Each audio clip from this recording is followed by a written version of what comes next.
programming talks. Oz is going to start us off by telling us that CNF is a bad thing. Take it away. Now dig out of that hole. Yes, so yeah, thank you very much for inviting me. I've been enjoying the talks so far. It's been great. I will talk about something slightly different, even for sort of CSP people. This is higher level in terms of abstraction. And yes, one of the harder problems I have to answer is what's your name? And I've been sort of called Oz throughout the years. That's okay, you can call me Oz as long as you don't joke about Dr. Oz. Okay, so I'll talk about abstract modeling. And I've wanted to put the name of this tool in the title, Conjure, which is the main sort of software tool that we have that contains a lot of the implementation of these ideas. And I'll talk about some of the high-level sort of motivation, why we are even doing this. And I'll give some examples of some of the things that are enabled if you start from a higher level problem representation. That's what I want to do. And one warning, as I was preparing this, I learned about this PowerPoint animation, so I'll use that. Okay, so to tie my background a little bit to the event, I've been taking some notes and I included some of them in these slides. So this is like, some of them are not direct quotations, but things people brought up here. And generally, sort of I selected a few of the comments, a few of the remarks people made that would help make my argument really. So one of them was from, first slide is from today. Fantastic talk from John Hooker. I think I've seen a few versions of this talk before, but this one was sort of getting very clear to the final message, which I thought was all of these approaches being isomorphic to each other and how they've been developing independently, but sort of with cross-fertilization between approaches.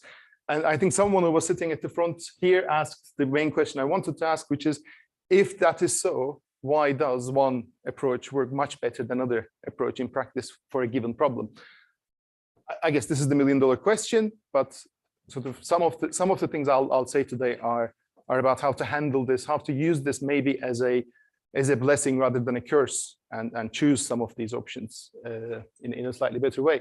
So Torsten's talk, I picked one of the examples when he was talking about this Ubuntu package manager and how experts developed N models and they weren't sure which one to use. So even if you take experts of these systems and you give them enough time, they will develop some of these models, they will develop different encodings, but they won't be sure before they experiment computationally about which one will be the best one for the practical applications they are trying to solve. So Kieran mentioned the fairly large gap between what the user writes in constraint satisfaction problem solving generally and what the solver gets. This is part of the culture, I guess, in constraint programming, where we don't really trust the user very much. We sort of ask the user to do as little as they can before they sort of specify the problem fully and then stop. We want to take care of the rest because sort of if you let users tell you what they want, how they want the solver to work, we have examples of even expert users giving you wrong advice. I think Mate was making a similar point in several occasions about this, not trusting the user, or even automated tuners, which I have some conflicting opinions about that, but not trusting the user, I'm almost there with it. Okay, some more. Yesterday's very exciting session where Karim was asking, are you a proof theory person or a geek who develops solvers? I'm a geek. I don't develop a lot of solvers though. I develop more modeling tools, so sort of higher level things. And another example, I thought this was interesting because it's not necessarily in the area of combinatorial optimization or SAT solving. From Don Knut about writing a book on 25 sort of sorting algorithms, but not knowing which one to use when presented with a real sorting task. This happens to us all the time. Only the difference maybe is sort of bigger. So the difference between the best option and the worst option can be orders of magnitude bigger when you're solving MP problems. And yes, this is the last one. In the roadmap talk, Karim said something like, you know, we are given these CNF formulas and we are trying to solve, we better try to understand rather than trying to find the thing that will go the fastest. And one of the things you came to as a conclusion is, can we recover the high level structure from the CNF? And my point is, well, we better not destroy it in the first place. Okay, so we better capture the problem specification at a level where the structure is clear, and then we convert it down to other data structures that enable maybe efficient solving. And we could do that conversion in multiple ways. And we could also, we can be efficient in our conversion, and we can choose how to convert it for different settings. Okay. So yes, a lot more practical than most of the talks so far, mostly about what happens before we solve. My goal today is to convince you that there's value in capturing the problem without losing the high-level structure the problem already has. Okay, so if you capture the problem there in something that is eventually going to be executable, and then you do some automated translation to a lower-level solver, there is value other than just making your life easier in this game. So yes, this is a bit of advertisement if you want to learn more about these tools and sort of associated papers as well. Yes, so I can only fit so much in 45 minutes. This is a whole body of work. This is a whole sort of area of work. This is going to be a high-level tour of the kind of things we work on. So not a deep dive on any individual thing. However, I want to give you a flavor of the kind of work we do, and I will be very happy to talk more if you're interested. Okay.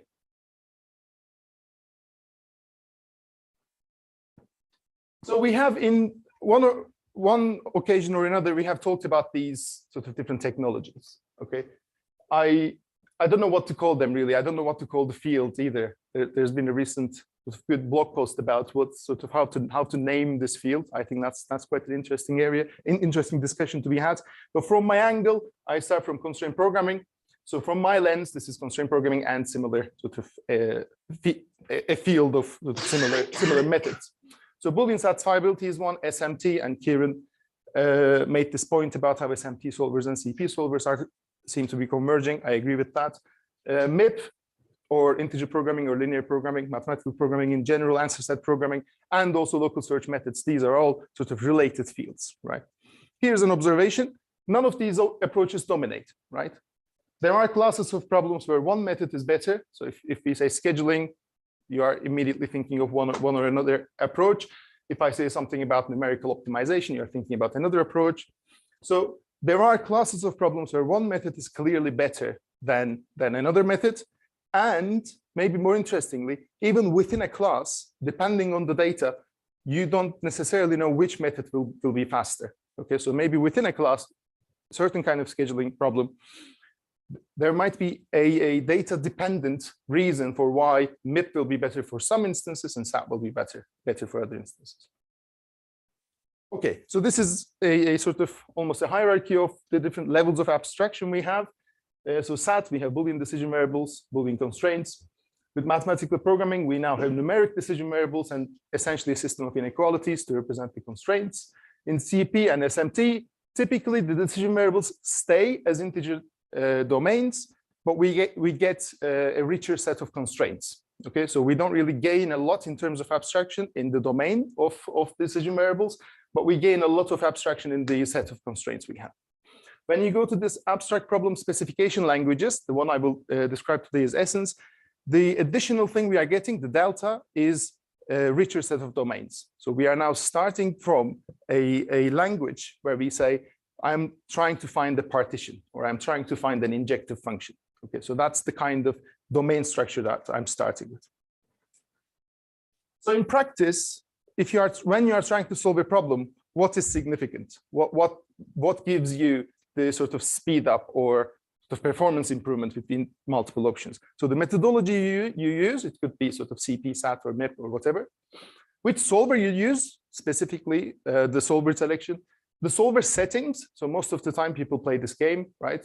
Sort of tuning a SAT solver to make it go faster for a given set of problem instances. And which model you use, so the encoding that you use to get, before you start solving SAT. I actually had a terminology slide before this, which I removed because Kieran gave the terminology that I'm using as well. So I start with problems, then models, and instances of those models, and the solution is what comes out.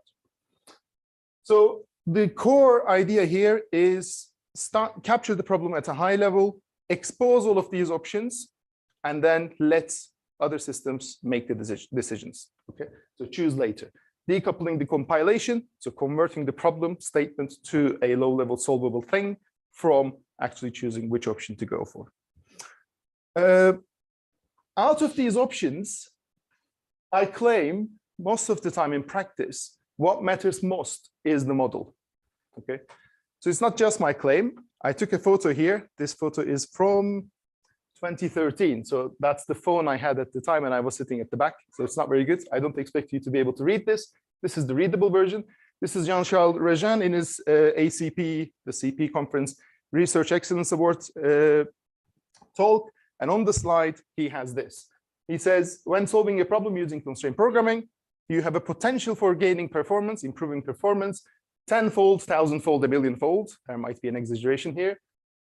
However, corresponding to those different kinds of things you can do, so playing with your data structures, changing the search strategy or the model itself, the chance of success sort of goes down drastically.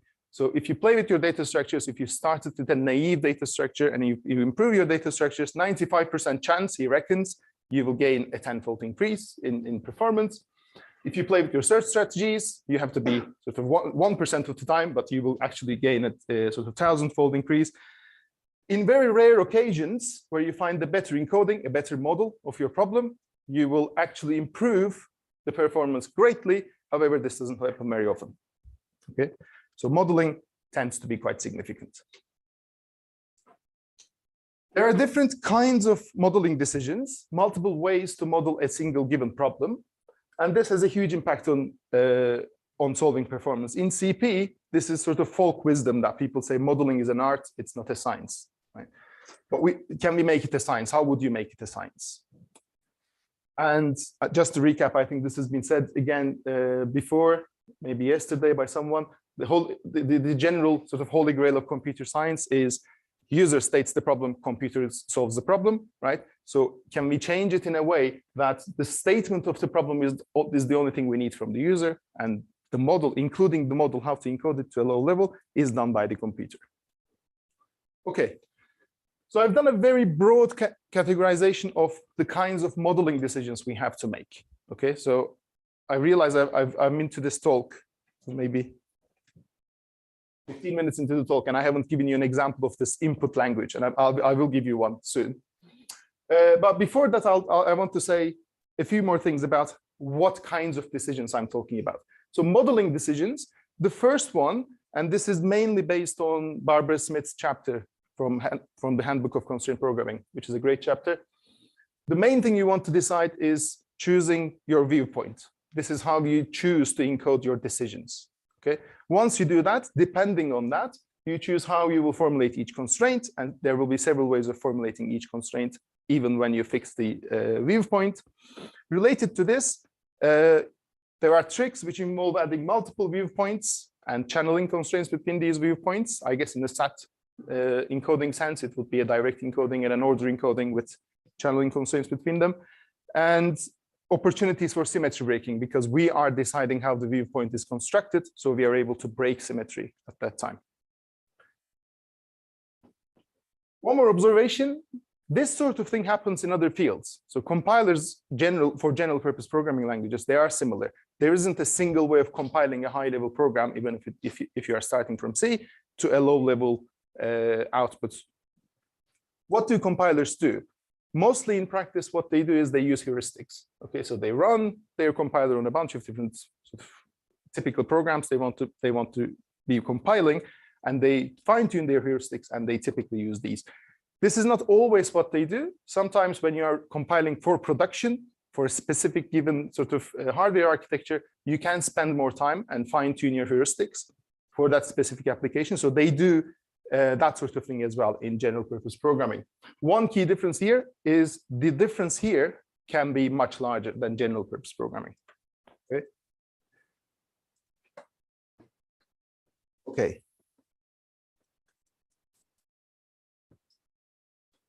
This is now sort of the software architecture of the toolkit I'll be talking about. Conjure sits at the top here, and it takes a problem specification. The problem specification is a parameterized description of your problem, okay? And it also later on can take parameters to instantiate this problem. So crucially, one thing that Conjure does is it converts the specification to a lower level language at the level of Savile Row, which is another tool that we have, at the problem class level. So this conversion here happens independently of the data, which means you'll be able to convert a high level problem specification to a low level thing that is still parameterized.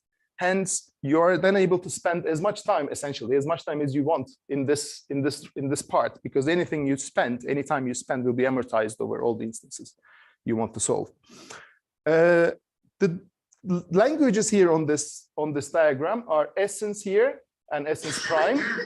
Essence has the features, the additional features like abstract domains, sets and functions and relations. I'll give you a full list in a minute. This middle language here has more widely supported data types in terms of domains. So it basically has integers and booleans. Okay, so from here on, we are able to target a specific solver. Okay, so Essence Prime is solver independent, and it does solver dependent, solver targeted compilation from there on. There are a bunch of backends that we support. So Minion is a solver that is developed in St. Andrews. In addition to Minion is quite a good constraint solver, but it is maybe outdated now. It doesn't have closed learning, for example. We support other solvers. So we support G-code and Chuft. We support a bunch of SAT solvers. These are just some of the names, KISSAT and Cadical included, of course. We support a bunch of SMT solvers. We can produce input for CPLEX. We can produce neighborhoods that will work for a local search solver. And you might have heard of this language called Flatzing, which is developed by another group, but it allows us access to another sort of set of solvers as well. Okay, I did spend quite a lot of time before showing you an actual example. Here's the example. It has to do with golfers. You may have heard of the social golfers problem. The coordinator of a local golf club has come to you with the following problem. In the club, there are 32 social golfers, each of whom play golf once a week and always in groups of 4. They would like you to come up with a schedule for play of these golfers, so it lasts as many weeks as possible. A variant of this problem is the maximal socialization variant, which is given here. The problem is generalized to scheduling G groups of S golfers over W weeks, such that no golfer plays in the same group as any other golfer twice, so maximum socialization is achieved. Okay, so this is the problem statement we are starting with. And if you haven't heard of CSPLib before, it's quite a good resource, csplib.org. This is problem number 10 described on CSPLib, with more details and links to papers that solve this problem. So keeping that problem in mind, I will show you the essence problem specification of this problem. So this is a recap. That's the problem we are trying to define here.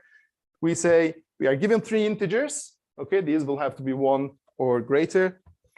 We need to, we define a type called golfers. This is one of the key features of this language, and this is to do with symmetry breaking. So we say golfers is a type of this size, G times S many. So I have that many golfers.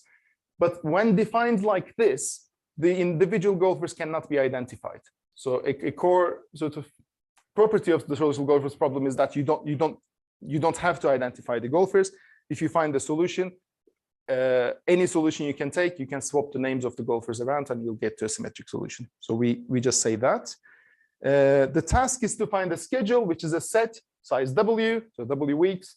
Each week we need a partition, which has G parts, and each part is S, size S. So that's one decision variable in this terminology. Okay, of course, that's not going to end up being a single decision variable. Independent of which solver you use, we have to compile it down to a bunch of decision variables eventually. So there is a single domain, a single decision variable, and a single constraint. The constraint here is for any given 2 golfers that aren't identical. So I'm not identifying the golfer. This is a universal quantification of over all pairs of golfers. The only thing I'm saying is they can't be the same. If I sum over this week, if I have a sum quantification over the schedule, which gives me a week is a partition. So in this partition, G1 and G2 can't be together more than once. Okay, so it is quite compact, and it requires you to learn this language and understand this language and the syntax of the language. However, the building blocks that we've used are building blocks hopefully more people are familiar with. So these are building blocks from sort of discrete maths, right? You have sets, you have partitions, and you have a host of operators you can use on these that will allow you to state the problem at this level of abstraction. So what do we do then? We use the tool to convert this to potentially a number of essence prime models, and then use Savile Row to go down to one of our backend solvers. Okay, so I have a bit more about the language now. So a problem specification language, Essence, this is made up of a number of top-level statements, and each top-level statement will be one of these. It is either a declaration, so declaring a decision variable or a parameter, a constraint, an objective statement, conditions on valid instances. So you could say, I only support instances where these conditions hold. And there's search directives, but I'm not going to say very much about them. We generally, at this level of abstraction, we omit the search directives and leave it to the defaults most of the time. Okay, so the declarations look like this. You say, if you're trying to find if you are defining a decision variable, you say find the next such that this domain, it has this domain. The parameters are defined in a similar way. We have syntax for defining aliases. The constraints are defined using a such that keyword. Objective is defined using minimizing or maximizing. And the conditions are similarly to constraints, but instead of such that, we say where. Okay, here's another example now. This is the round robin tournament scheduling problem. Again, I think this is on CSPLib as well. Yes, problem 26. So this one uses similar features to what we had before. We are given a single integer, and we have a where statement this time. So this problem is defined only when the number of teams is even. Yeah. Can you just explain what that syntax is? The one dot dot, you know? Is it this one? Yeah. It is range syntax. So it says this integer can take values from 1 and above. But you don't specify the value. Yes. But this is a problem parameter. It's not a decision variable. Okay. So the parameter can be any positive number in this case. Where some problem classes define an infinite number of instances. So you allow unbounded. Yeah. Okay, so as long as that integer is an even integer. Okay. Then we define a bunch of data types again here. So the decision variable we are using this time is slightly different. We are using a relation variable, and it is a relation of 3 things. So weeks, periods, and a set. So these can be nested as well.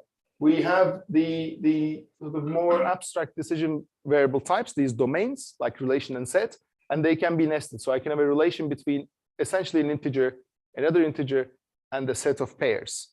But I say essentially an integer because these are what we call unnamed types, so they are symmetric. They can be swapped around.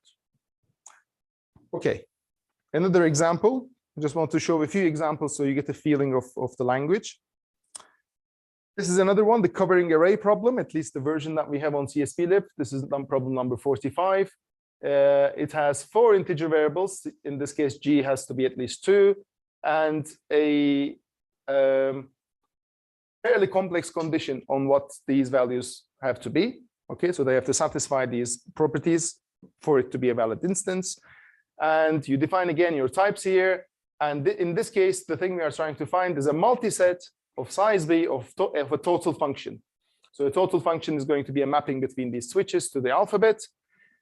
One interesting feature, I think, is that this universal quantification here in the constraints definition is a for all on a function domain as well. So this one says any function I can consider, and it doesn't even have to be a total function, including partial functions, which as long as they satisfy this domain. So all members of this function domain, I will post a condition. So one thing that's interesting in essence is you could write tiny constraints which unroll to millions and millions of constraints in the low level. Okay.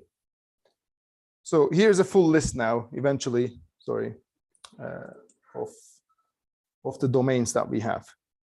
So we have Boolean domains, integer domains, and matrix domains. Matrices are basically multidimensional arrays with a bunch of specific operators defined on them.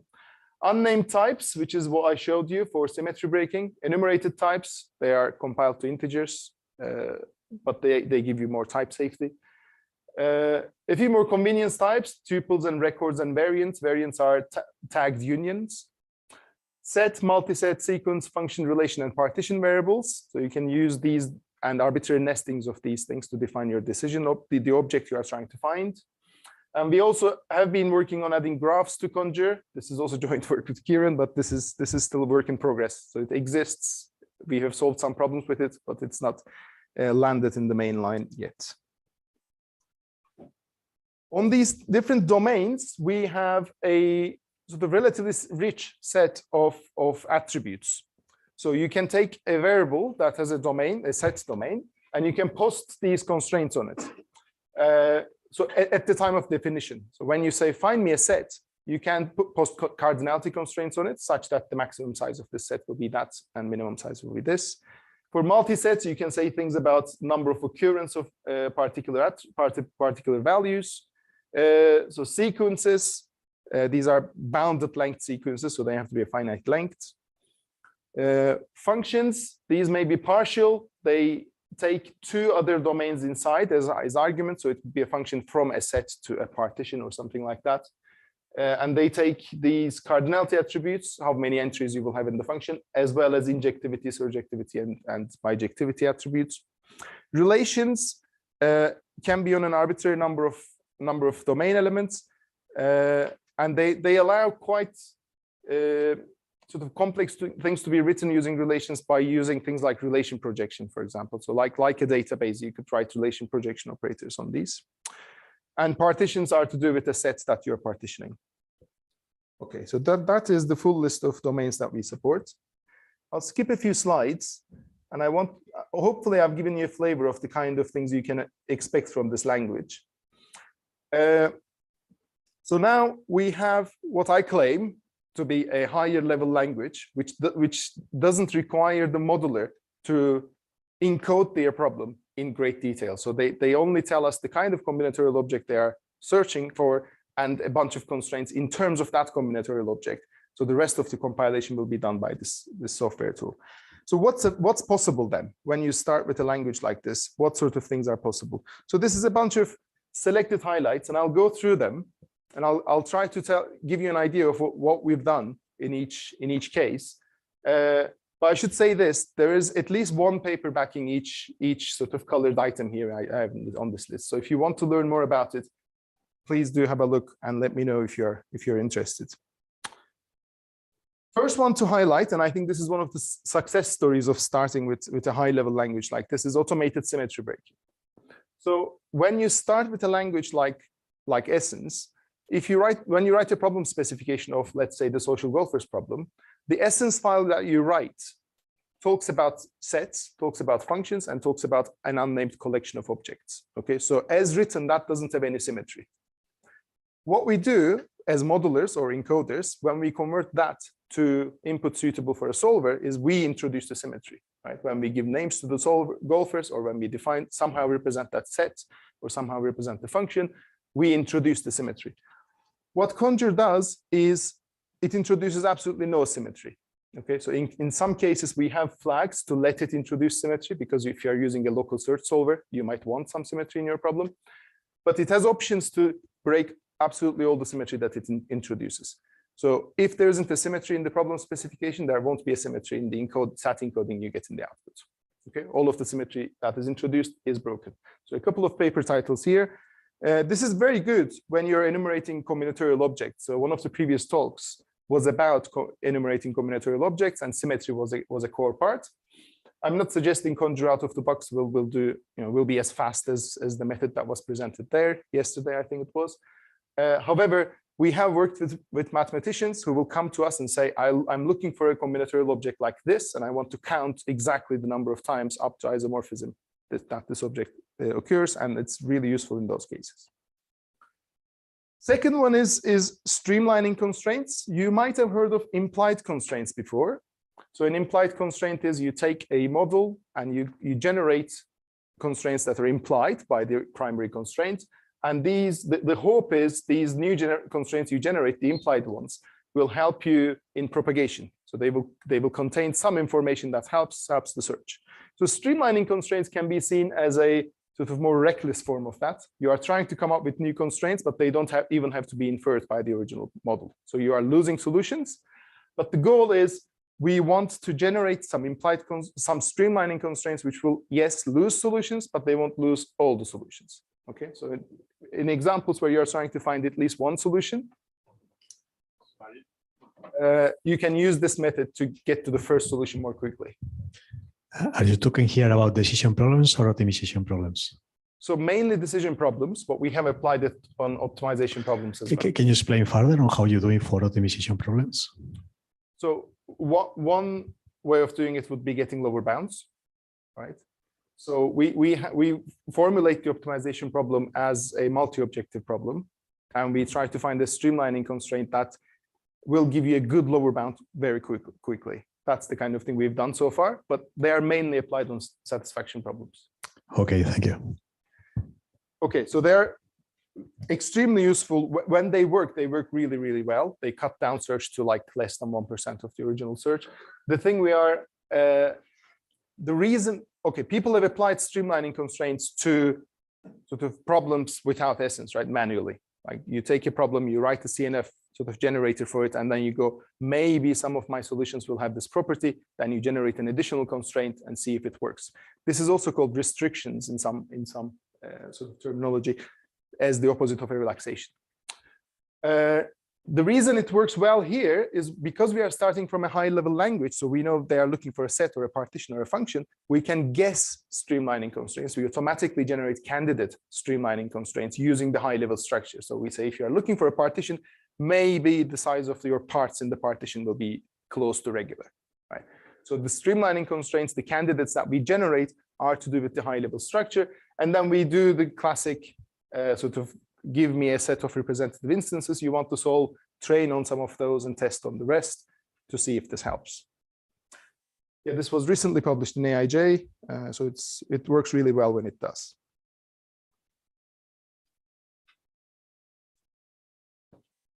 Another area where having access to the high-level structure is a good thing is local search. Similar to large neighborhood search, but the neighborhoods are guided by the structure of the problem. So we call this SNS, structured guided local search, I think in that paper. So we use the high-level problem description to generate a description of how the local moves will work. Again, I will use the same sort of partition example. If you know the user is looking for a partition, a local move could be to take one item from one part and put it to the next part. Describing that at a low-level sort of CNF formalism is very difficult. But at the high level, when you have something like essence, you know exactly the kind of combinatorial object they're looking for. So you are able to say, okay, I will move this partition in this way as a local move. So again, this is directed by the domains. And yeah, we have implemented this by using generated constraints at a high level as a proof of concept and then converted them to an existing solver. So it worked with any backend. It cut down in search, so sort of number of steps you need drastically, but it was very slow. And then we implemented a sort of native solver that takes essence and then solves it at that level, and that goes much faster. This is a local search solver, so it comes with all the sort of properties of a local search solver, so it's incomplete. But again, it works really, really well when it has high-level structure to exploit. Okay. Next point is channeled models. So this is a technique that is used very commonly in CP. You will find a lot of ModRef papers. ModRef is the modeling and reformulation workshop in constraint programming, and a lot of CP conference papers as well, where people take a model and they take another model of the same problem, and then they realize constraint A is written and sort of propagated really well in this model, and constraint B is written and propagated very well in this other model. So they will write a mishmash which has both representations, channeling constraints, and model A is represented using first representation. Constraint A is represented using first representation, and B using the second representation. So we have the ability to generate channeled models automatically out of these systems. So you have a set variable at the top. If you have multiple ways of converting it to the low level, you can, in the same model, convert it to one representation and the other one as well, add automated channeling constraints, and then you will have a problem which has both model which has both representations in it. So there's been a few papers where we show how this works. It can help with propagation. It can also help with search. So you could have a problem completely defined in terms of one representation, but you keep around another representation just for search, because it's better if you just backtrack over this other object. Okay. Almost as a direct sort of consequence of what I said before, if you have multiple ways of representing each high-level decision variable, you can also generate multiple models, right? You don't have to generate just one model. In some cases, because of a combinatorial explosion, really, you can get thousands and thousands of models out of Conjure, right? So you give it different options. You say, for this set, use this sort of representation. For this function, use that sort of representation. And you can get one model and another model. And we have shown that starting from a single high-level essence file, you can generate 3 separate models, which were previously published, handwritten by experts. Okay, so people sitting down and writing solver-independent models using a language like Essence Prime or Minizinc, and we are able to generate these 3 separate models automatically out of a single high-level description. This enables a bunch of things. So one of them is algorithm tuning or algorithm selection, right? You could choose which model to use, depending on data. You can implement heuristics, just like what I was saying about compilers. So you could have some built-in heuristics that you fiddle with over time. And we have one called compact, and it seems to work really well. So that's our default heuristic for getting a compact representation in the output, as the name suggests. Okay. A few more things left, and then I'll wrap up. Next one is to do with the tool that we have in the middle. The second tool in the tool chain, Savile Row. And this tool is instance level, so it does the instantiation, right? It is the first tool in the tool chain that has access to the data. And its main goal is to convert Essence Prime to inputs suitable for a particular solver. So it's targeting a solver as well. There are 2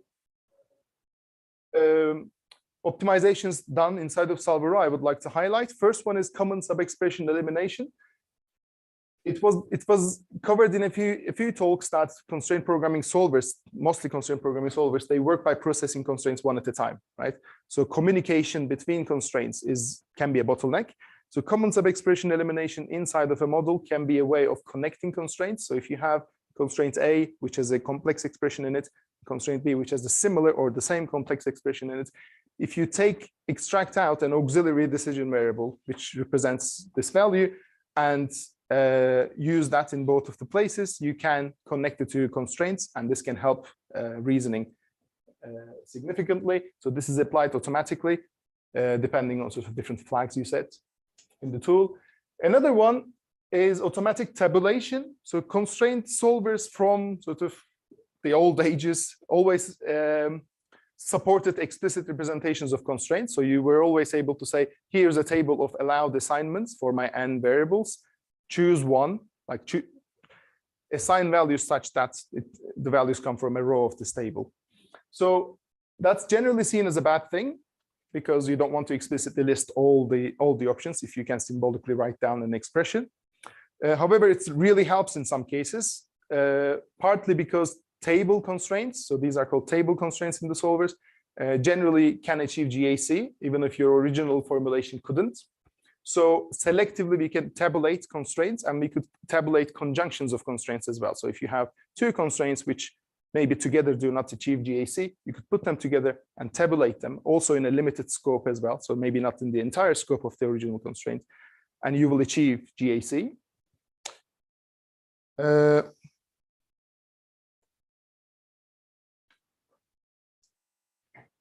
Next one. So now that we have these options, okay, options for generating alternative models and options for using alternative solvers for a given single problem specification, we have in several papers shown how selecting a model and selecting a solver is a good idea for a given data set. So one step after this is, now I have a problem. I don't necessarily have data for this problem yet, right? I've defined the problem, the social goldfish problem, or something which has more data, maybe a flight crew scheduling problem. And I want to solve this in practice. I don't know which solver, which model I should go for. So we've developed a system which takes advantage of this sort of exposing of the options, where we can say, find me all the instances where Cplex is slower than Cadical, right?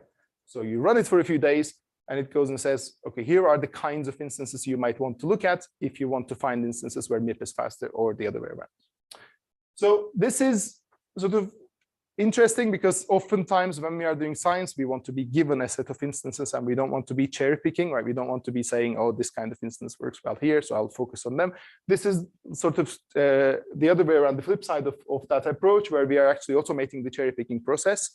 What we can do then is we can identify problems or instances where a certain method is slower. Maybe that method is overall faster than the other one, but certain method is slower in this corner of the instance space. And then you can focus on this sort of kind of instances and maybe improve your solver for that sort of instance.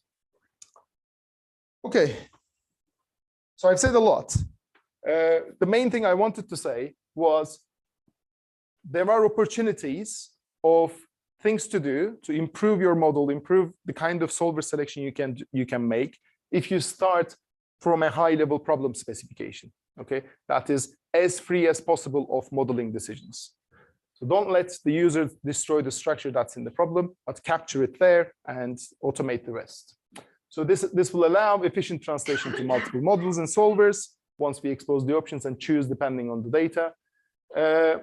This is, of course, also like parts of this talk, I maybe made it sound like it is sort of the silver bullet. It isn't.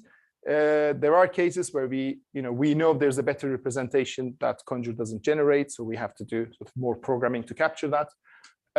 Better choosing, so we know there are good options that our automated choosing systems do not go for. A good thing we are trying to work on is a better understanding of when it works and explaining why it works in those cases, and using this sort of analysis of finding where it works and where it doesn't, so we can better understand the underlying sort of difficulty, why certain things are difficult, why other things aren't. Okay, so that's all I wanted to say. Here are some links if you want to learn more, and if you want to talk to me, I'll be around this week, and yeah, I'll be happy to answer any questions people might have.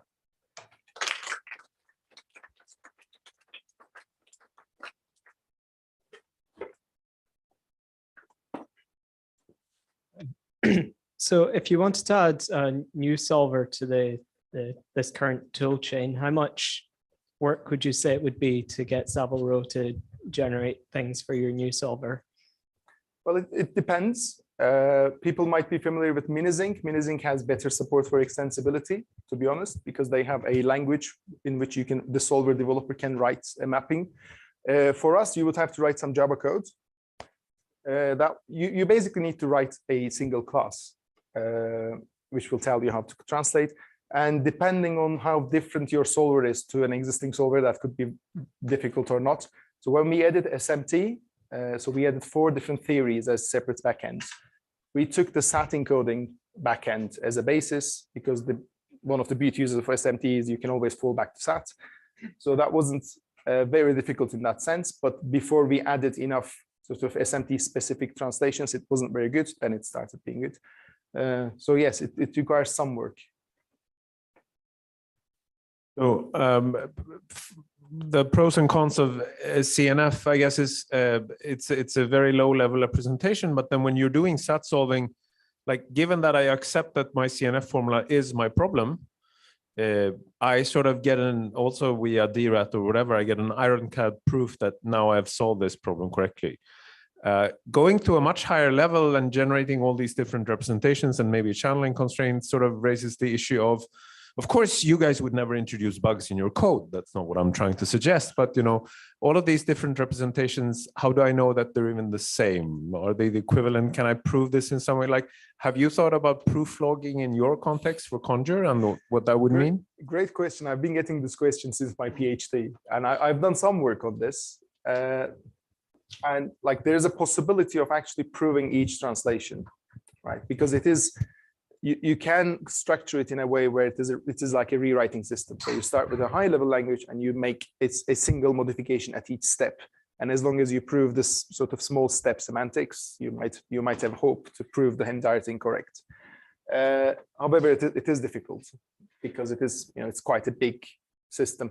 So what I would do if I wanted provable correctness, I guess, is for, I guess, unsat instances.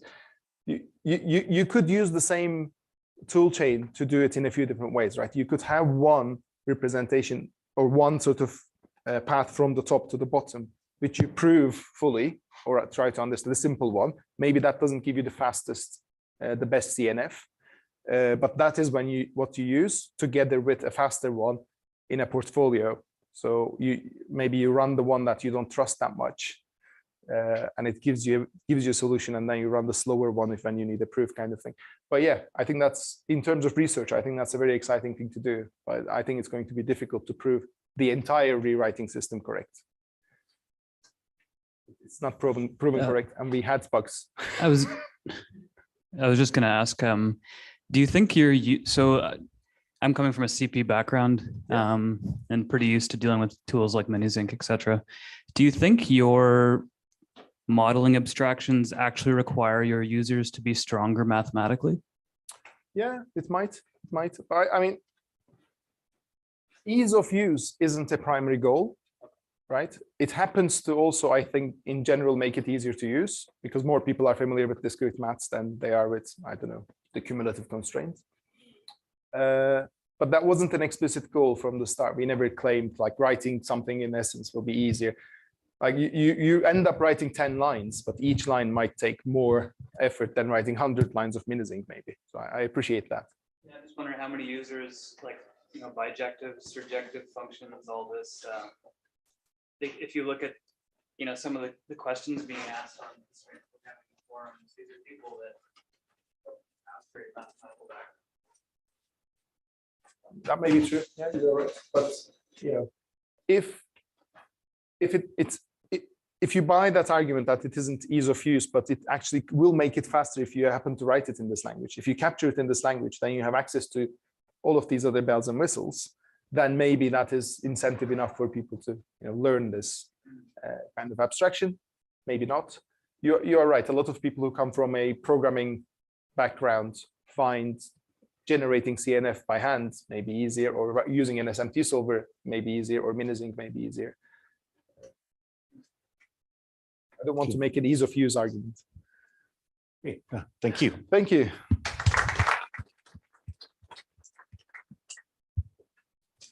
Our next speaker, Gilles, will be telling us about even more interesting things we can do when we have